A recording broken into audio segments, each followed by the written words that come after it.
You said it. Like, they didn't come out in that third period and start throwing everything on net and playing all frantic. Like, that's really not who they are. And part of it, I think, is the experience. When you've had enough comebacks and you've done this however many times like they have in the playoffs, you kind of just have more belief in yourself that it's like, hey, play our system, we're going to get one. And I think part of it maybe is a lesson for Florida in all of this, because usually, again, 31-0 when leading after 2 with Paul Maurice as their head coach in the playoffs. Usually they can just choke the life out of whoever they're playing. The Oilers aren't any other team. You can't just sit there. And it's not, they weren't LA Kings fully on their heels, but there wasn't the same, no one's ever that bad. But it wasn't quite the same push. Like, that might be something where a Florida adjustment, like if you get a lead, just try to get up by 3. Don't sit there and go, we're going to win this thing 3-1. Yeah, I agree. But at the same time, like, I'm going to give more credit to Edmonton, because I don't think Florida played poorly. Like, there was I think that might have been one of Florida's best punches. Like, right. That was good.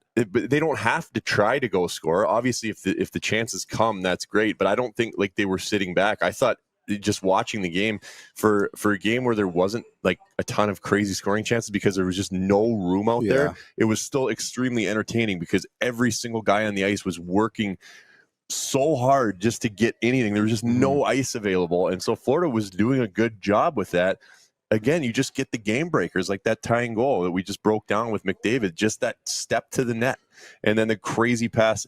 And that it's just that one, that it's all it takes. And now the game's tied. You know, it wasn't this like crazy flurry of chance after chance after chance and the Panthers are falling apart. They weren't giving much. They were working, but that's how good Edmonton is. And that's why they stick with it. This entire playoffs has been really cool to watch. And I think not only McDavid is he the best player on the planet, he's an incredible leader, obviously, because it's the guys that have been there, because it's an entire team thing that throughout this playoffs, how many times they've come back from 2-goal deficits, the amount of comeback wins, and just the way that they stick with their business and don't get away from their game. That's leadership.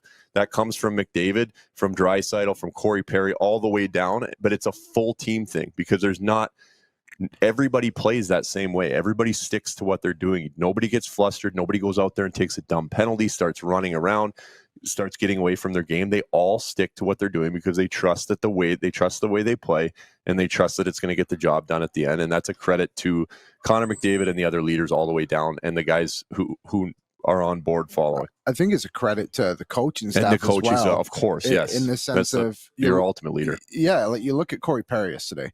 He takes 2 penalties that did not work out for the Oilers, like especially with the one on the power play. But then he's the guy out there at the end of the game. Like they just threw him right back out, and he just keeps going. And I think you look at some other teams, it's like, well, my 40-year-old is being stapled to the bench for the next however long. Like, my rookie forward isn't playing another shift. Like we've seen it numerous times this year, and we've talked about it out of like frustration too. Like Bouchard makes mistakes, like Coffey's just like stay out, like keep going. And I think that just shows. And now it's showing the level of trust everyone has in each other. And there was even that quote the other day, too, from Hyman about McDavid. You just mentioned the leadership. Like, McDavid was the first player to come and see him mid-game.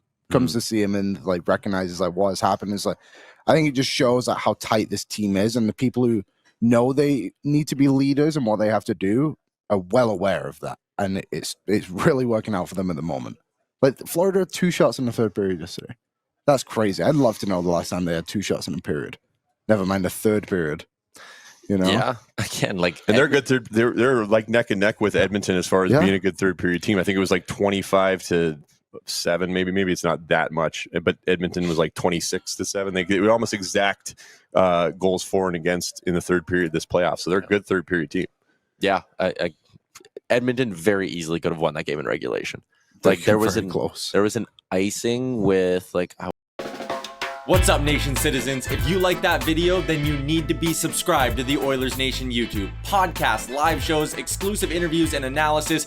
Everything you need from your favorite voices at Oilers Nation. And you don't want to miss any of it, so hammer that subscribe button.